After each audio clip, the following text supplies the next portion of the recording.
दोस्तों आज का ब्लॉग है दिल्ली ट्रैवल बिजनेस ट्रिप।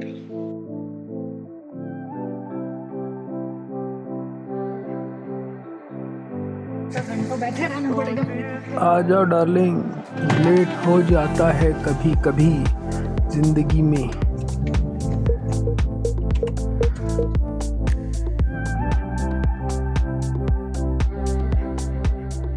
तो मुझे भी तो सुबह सुबह नोटिस मिला ना। प्लान ऐसा है कि रंजना को ऑन द वे ड्रॉप करना है और खुद एयरपोर्ट जाना है। तुमने चेक इन वकिन भी नहीं किया होगा? करूंगा ना, जाके टाइम है ना, बहुत टाइम है मेरे पास। तो मेरे तो 2-2:30 बजे तेरे को ड्रॉप करूंगा, रुकूंगा, चेक इन करूंगा, खाना खाऊंगा, फिर जाऊंगा एयरपोर्ट। सो फार हम बहुत ज़्यादा ट्रैफिक में नहीं फंसे हैं। रंजना का ड्रॉप लोकेशन 18 किलोमीटर्स 42 मिनट्स। मैं तो बिल्कुल लेट नहीं हो रहा हूँ अपनी फ़्लाइट के लिए, बट रंजना अपने अपॉइंटमेंट के लिए थोड़ा सा लेट हो रही है। Will try our best. Okay bye, see you after 2 days। काफ़ी ट्रैफिक में परेशान होने के बाद पुणे एयरपोर्ट पहुंच चुका हूं मैं। ऑलमोस्ट 1.5 घंटे से ड्राइव कर रहा हूं। ऑब्वियसली आधा घंटा एक्स्ट्रा था क्योंकि रंजना को ड्रॉप करना था, जो कि एकदम ऑन द वे नहीं था।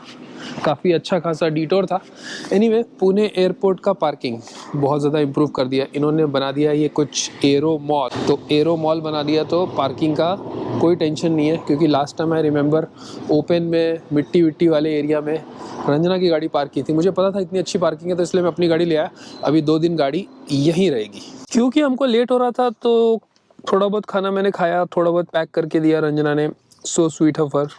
तो अभी गाड़ी में खाना इधर ही खाऊंगा, फिर जाऊंगा एयरपोर्ट। यहाँ पे मिल जाते हैं हमको 2 लड्डू और थोड़ा सा fruit with some egg and noodles. मुझे बिल्कुल कंफर्टेबल नहीं लगा गाड़ी में बैठ के खाने को, बाहर ही खड़े खड़े खाते हैं।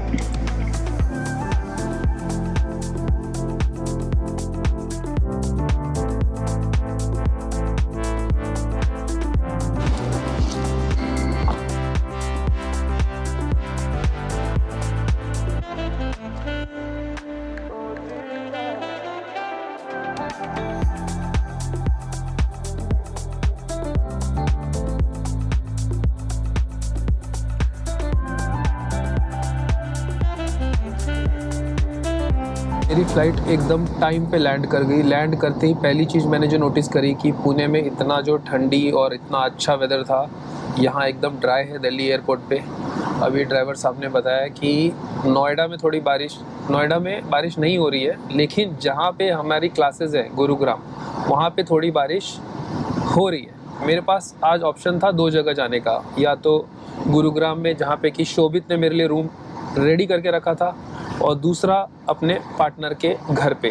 तो मैंने चूज़ किया कि भाई आज पार्टनर के घर पे जाते हैं। हाँ, तो अभी इन्होंने मुझे करेक्ट किया कि मैंने एकदम उल्टा बोल दिया। जहाँ मैं दोस्त के यहाँ जा रहा हूँ वहाँ पे बारिश है, और गुरुग्राम में, जो कि अपना पहले गुड़गांव बोलते थे, वहाँ पे बारिश नहीं है, जो कि अच्छी बात है क्योंकि इवेंट वहीं पर है। पिछली बार जब मैंने वहाँ पे रीसेट किया था तो बारिश हो गया था, जिससे हमारा काफ़ी काम खराब हो गया था।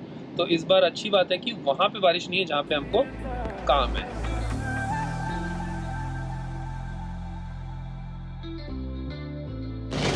गुड मॉर्निंग फ्रेंड्स, मैं अकेले ही जा रहा हूँ Noida to Gurugram. About 1 hour लगेगा मुझे, और बारिश काफ़ी तेज़ हो रही है, यहाँ पे कंटिन्यूस हो रही है। पुणे के जैसा नहीं है कि कभी आई कभी गई, एक ही स्पीड में काफ़ी देर से हो रही है।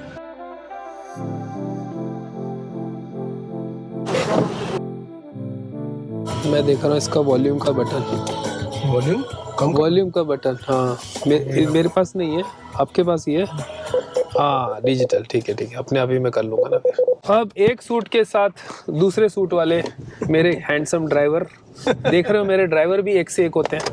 तो एनीवे, मुझे लेके जा रहे हैं। अब हम हॉल में जा रहे हैं जहाँ पे कि स्टूडेंट्स लोग होपफुली स्टूडेंट्स लोग हमारा इंतज़ार कर रहे हैं वहाँ पे। They are enjoying their breakfast and all. हम पहुंच चुके हैं हमारे हॉल में, और पहले एंट्री मारेंगे शोभित और मेरी एंट्री होगी अबाउट 1 घंटे के बाद। I am really very excited to meet all these cadets. Most of them have got sponsorship from very good companies. क्या हो रही है शोभित, क्या प्लान है, बच्चों के साथ क्या करने वाले हो आज? सो प्लान अभी ये है कि देखो जितना सिखाना समझाना था वो तो सब हो गया है। हाँ। अब उनको थोड़ा इमोशनल लेवल पे प्रिपेयर करना है कि जब वो डीएनएस करने जाएंगे लाइफ थोड़ी बोरिंग हो सकती है, तो उस बोरिंग लाइफ को कैसे हैंडल करना है। फाउंडेशन जो अपने देश में सिखाई नहीं जाती उस पर थोड़ा सा काम करना है। प्रोएक्टिव कैसे रहें, क्योंकि मर्चेंट नेवी में प्रोएक्टिव होना बहुत ज़रूरी है। How to start your career, and the third thing put first thing first. ये तीसरी चीज़ है जो मैं उनको सिखाऊंगा कि हमेशा प्रायोरिटी अपनी चेक करो कि क्या है। क्योंकि हम लोगों ने अपनी लाइफ में बहुत पैसे कमा करके बहुत बर्बाद किए हैं। बच्चों को ये बताना बहुत ज़रूरी है कि आपको पैसा कैसे यूटिलाइज करना है। So this is my priority and after that I will call you for that. Absolutely. और मेरे लिए कुछ बचेगा नहीं, बस स्टूडेंट्स के मोस्टली क्वेश्चंस के जवाब देने होंगे और थोड़ा बहुत उन्हें न्यू चीज़ें बतानी होगी जो गलती हमने करी। ओके गाइस, ओके अभी एक सेशन मिलेगा पूरा प्योर डांस करने का। ओके, तब तक हम लोग थोड़ा सुनील सर से पूछ भी तो लेते रहे यार, कुछ डाउट पूछने होंगे ना। इसके ऊपर एक वीडियो है मेरा यूट्यूब पे, बाद में देख लेना, how to prepare for sponsorship. But यहाँ अभी ब्रीफ में मैं बता देता हूँ, जो भी इंटरव्यूअर है वो पहले तो देखना चाहता है कि आप आउटस्पोकन हो कि नहीं, स्मार्ट हो कि नहीं, आपका कम्युनिकेशन स्किल अच्छा है। अगर रूम में घुसते ही जोश के साथ, फुल एनर्जी के साथ आपने एंट्री मार दी और बोल दिया गुड मॉर्निंग सर या good evening sir, whatever it is, you know, confidence में, good morning sir, how are you doing today.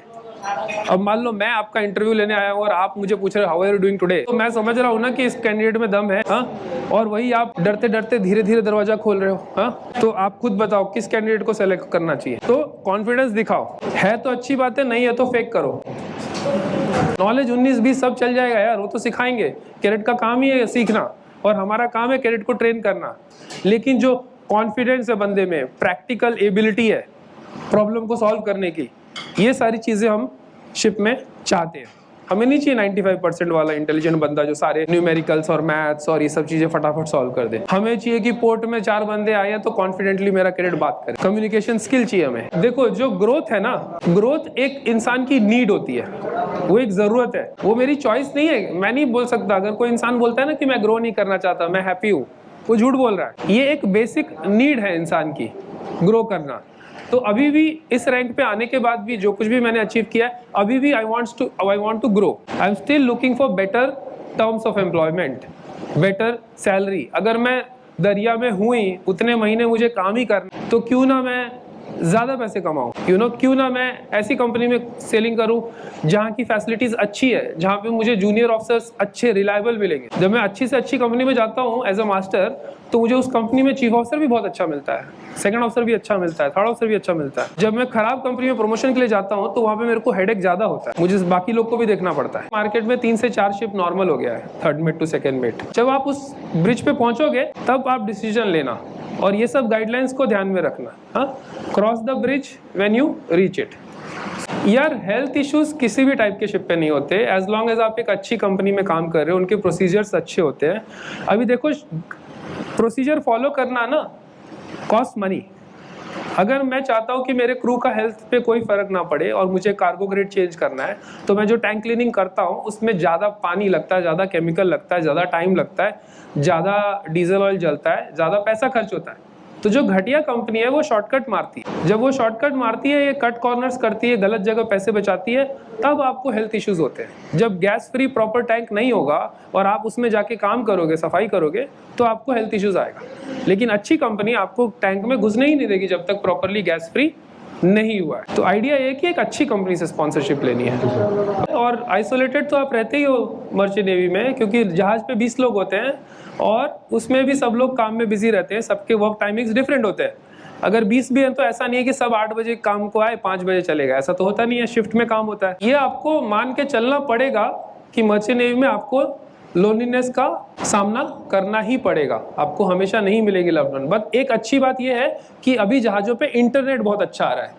और कितने लोग हैं जिन्होंने अभी ये इलॉन मस्क का स्टारलिंक के बारे में जानते हैं? हाँ, तो ये Starlink is a game changer. अभी ये मर्चेंट नेवी में पूरा गेम ऑलरेडी चेंज कर चुका है, ऑलरेडी 100 Mbps की स्पीड से, और एंग्लो ईस्टर्न ने ऑलरेडी 200 जहाज़ों पे ट्राई भी कर लिया है, और धीरे धीरे ये सारी कंपनीज आ जाएगी। तो जो हमारा इंटरनेट का इशू है, तो you will be well connected, sufficient internet आपको मिलेगा by the time you guys start selling, there is a very high chance. But इसके अलावा भी you need to have hobbies, ठीक है?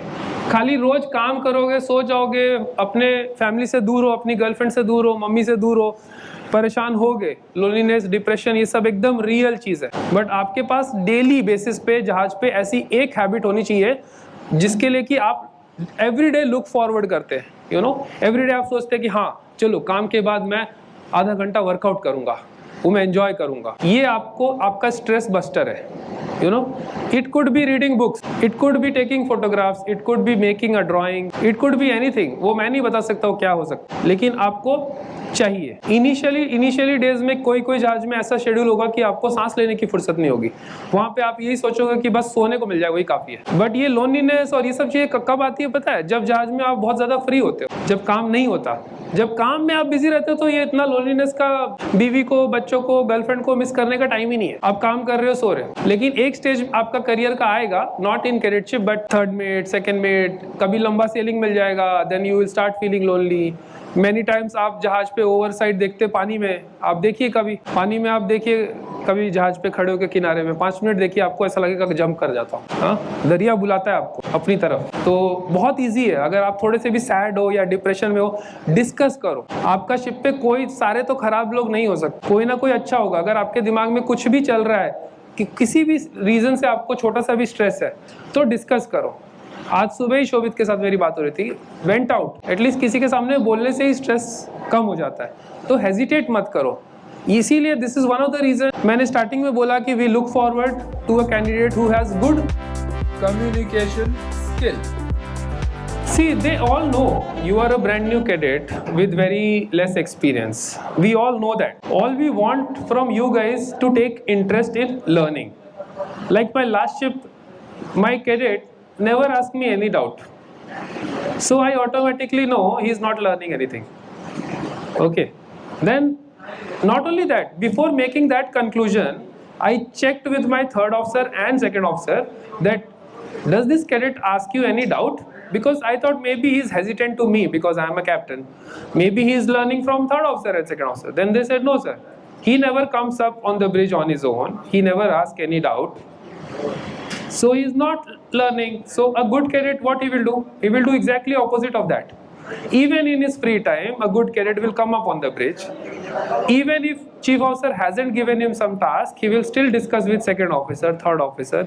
Basically, he will take interest, he will take initiative, and he will be a motivated cadet. He will like to learn things. We expect a cadet to be like a 2-year, 3-year-old, 4-year-old child. Now my daughter was on board. She asked me almost 20-30 questions related to ship the day she joined because she was so excited. Normally kids are, and my deck cadet is never asking me anything. So this is what we want from you. We want you to behave like a child, but be safe, be responsible, take interest. Anything you see, you ask yourself why. Every day you are doing a job, there's a pipeline. You must know what is this pipeline, where is it going, why is it fitted on board. If there's a valve, what is the need of this valve? Can we live without this valve? Is this valve working? How does it open? You ask plenty questions, automatically. No. See, over a period of time, you'll know what kind of person he is. Now, last ship, my cadet came on board when I was sailing out from Singapore Strait. And you guys know Singapore Strait is the busiest traffic lane. And now I have ships coming all over me, and I'm busy maneuvering, and he's bringing his cadet record book. Sir, please sign. So do you think that is the time to ask doubts? So find the appropriate time. If you ask your doubts, don't if you are maneuvering in Singapore Strait, you happen to be on the bridge, you learn something, you have a doubt, then that time just make a note of your doubt. When people are free on board out at sea, when there is no traffic, that is the time you ask. So you have to, timing has to be right for everything. तो मेरे भाई, starting में क्या होता है ना, जब तुम लोग कोर्स करके निकलते हो तो तुम लोग की हालत बेगर्स जैसी होती है. तो बेगर्स आर नॉट चूजर्स. उस टाइम पे जो मिले वही ठीक है, बट आपका मोटिवेशन सही है तो जब थर्ड ऑफिसर बन जाओगे, कैडेटशिप में देखो ऑनेस्टली कोई चॉइस नहीं है, ठीक है. वो कंपनी के ऊपर रहता है किधर वैकेंसी है, किस कैडेट को कहाँ डालेंगे. मे बी जो टॉप परफॉर्मिंग कैडेट्स है उनको गैस कैरियर पर डाल दिया, जो बीच के हैं उनको टैंकर्स पे डाल दिया. आई डोंट नो, वो कैसे भी कर सकते हैं, ठीक है.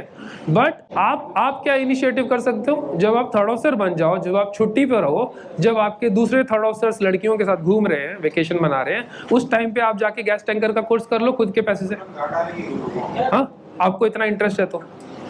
हाँ, फिर जब ज्वाइनिंग के लिए बुलाएगा तो बोलो sir I have done this gas tankers, I am really interested, चाहिए तो मेरा इंटरव्यू ले लो, टेस्ट कर लो, मैंने सब पढ़ा है, मैं सब बॉइलिंग पॉइंट, वेपर, प्रेशर, ये वो सारे गैस के टर्म्स पढ़ रहा हूँ, मेरे को प्लीज़ डाल। आप अपना काम करो, सही टाइम आ गया तो मिल जाएगा।